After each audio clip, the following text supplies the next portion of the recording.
उर्दू सहावत के 200 साल मुकम्मल होने पर मुल्क भर में तकारीब का एहतमाम किया जा रहा है। इस मौके पर बिहार की राजधानी पटना में रोज़नामा राष्ट्रीय सहारा की जानिब से एक जलसे का इनेकाद किया गया।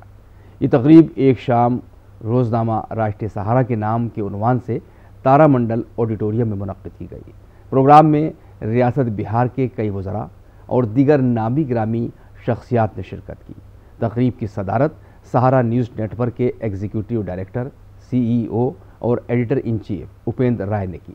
बिहार के डिप्टी CM तारकिशोर प्रसाद और वजीर श्रवण कुमार समेत कई लोगों ने इजहार ख्याल किया। प्रोग्राम में उर्दू से जुड़े कई निकात पर बात की गई।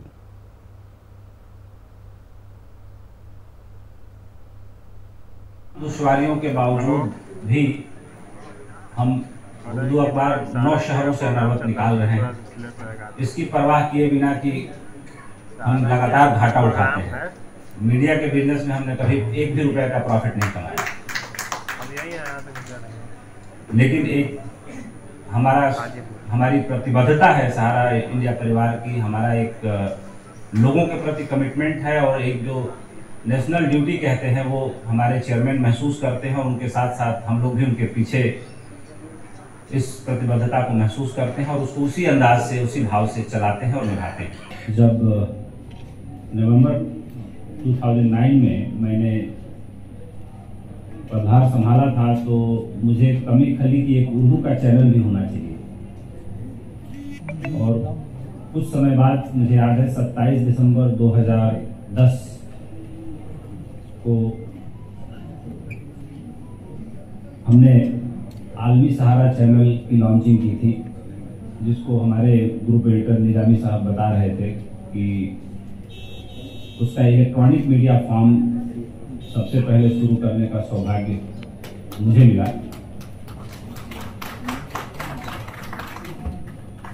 मैं आप लोगों को बता देना चाहता हूं कि सहारा इंडिया परिवार के लिए जो मीडिया का बिजनेस है, कभी प्रॉफिट और पैसा कमाने के उद्देश्य से हमारे मुख्य अभिभावक आदरणीय सहारा श्री जी ने नहीं शुरू किया था। उनका जो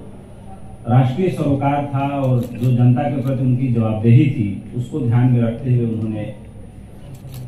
मीडिया के पब्लिकेशन शुरू किए। और आप जो कुछ पुराने लोग होंगे जो अखबार पढ़ते रहे होंगे, उनको पता होगा कि भारत गुलामी की ओर एक सीरीज चलाई जब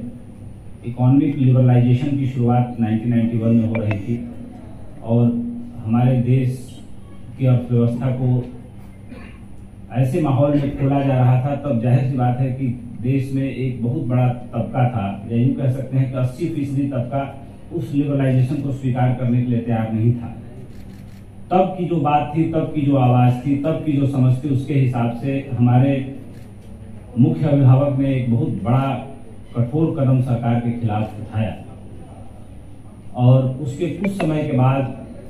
जो है हमने उर्दू पब्लिकेशन की दुनिया में भी कदम रखा और धीरे धीरे करके 11 शहरों से हमने उर्दू अखबार शुरू किए। जितना नुकसान इस देश पर 712 ईस्वी के बाद, या यूं कह ले कि सिकंदर से लेकर के मौर्यकालीन जब चंद्रगुप्त मौर्य का शासन नहीं आया था, उससे पहले जो आक्रांता इस देश पर आक्रमण करने के लिए आया और 712 ईस्वी के बाद मोहम्मद बिन कासिम से लेकर के और मुगल काल तक या अंग्रेजों के काल तक उतना नुकसान भारत को नहीं हुआ जितना 15 अगस्त 1947 की आधी रात को बंटवारे में हुआ। जब समय जब बहुत तेजी से आगे बढ़ रहा होता है और आप पीछे छूट जाते हैं, तो आप अपनी भाषा के साथ, अपनी संस्कृति के साथ, अपने कल्चर के साथ, अपनी तमाम चीजों के साथ पीछे छूट जाते हैं। समय आगे निकल जाता है और हम पीछे छूट जाते हैं। लेकिन कई बार कछुआ और खरगोश में दौड़ लगती है तो कई बार कछुआ भी बाजी मार ले जाता है, लेकिन ऐसी संभावनाएं बड़ी कम होती हैं। इसलिए बेहद जरूरी है कि उर्दू अपना मुस्तकबिल, अपना भविष्य बनाने के लिए, या हिंदी अपना भविष्य बनाने के लिए, मैं इस बात के लिए इस सरकार को एक बात के लिए जरूर धन्यवाद देना चाहूंगा। प्रधानमंत्री नरेंद्र मोदी की सरकार और गृह मंत्री अमित शाह को एक बात के लिए जरूर धन्यवाद देना चाहूंगा कि हिंदी के लिए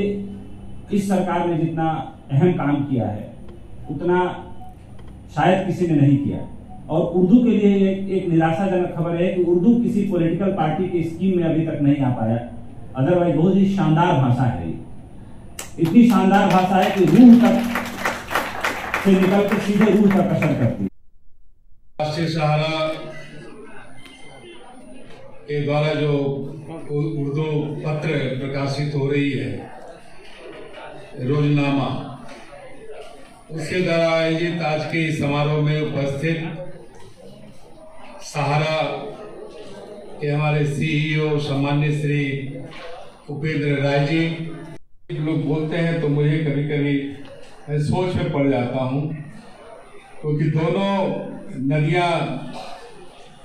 कहीं न कहीं हमको परवरिश की है और हम दोनों के संतति हैं और हम भारत माता के पुत्र हैं, हम इतना ही जानते हैं। मैं ज़्यादा कुछ नहीं कहना चाहता, लेकिन आज हम वक्त की कमी रही, मुझे छपरा में मेरा कार्यक्रम था, सीधे मैं आया हूँ और तुरंत फिर मुझे कटिहार जाना है। कटिहार से फिर आगे का लगातार 4 तारीख तक प्रोग्राम में रहूँगा, लेकिन आपने हमें बुलाया, इसके लिए मैं सहारा परिवार को, खास करके हम अपने बहुत हृदय से आभार प्रकट करता हूँ कि आप सबों से मिलने का अवसर दिया।